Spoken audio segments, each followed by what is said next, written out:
காரைக்காலில் அதிகாலை முதல் பரவலாக மழை பெய்து வருகிறது. இதுகுறித்து நமது செய்தியாளர் அப்துல் அலீம் அளிக்கும் தகவல்களை இப்போது பார்க்கலாம்.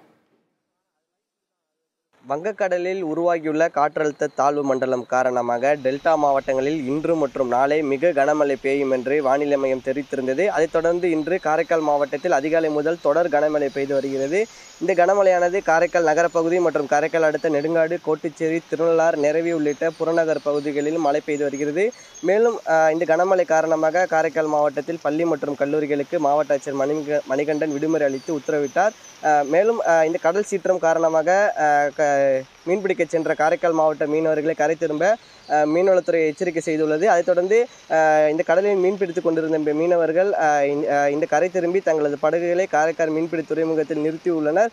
மேலும் மீன்பிடி துறைமுகத்தில் நிறுத்தப்பட்டுள்ள இந்த படகுகளை உத்தரவை மீறி மீண்டும் இந்த கடலுக்கு மீன்பிடிக்க சென்றால் இந்த கடும் நடவடிக்கை எடுக்கப்படும் என்றும் மீன்வளத்துறை சார்பில் உத்தரவிடப்பட்டுள்ளது.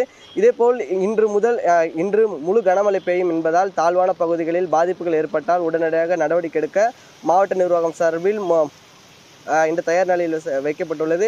மேலும் தாழ்வான பகுதியில் உள்ள பொதுமக்களை மீட்பதற்கு அனைத்து ஏற்பாடுகளும் தயார் நிலையில் உள்ளதாக மாவட்ட நிர்வாகம் சார்பில் தெரிவிக்கப்பட்டுள்ளது. காரைக்காலிலிருந்து செய்தியாளர் அப்துல் அலீம்.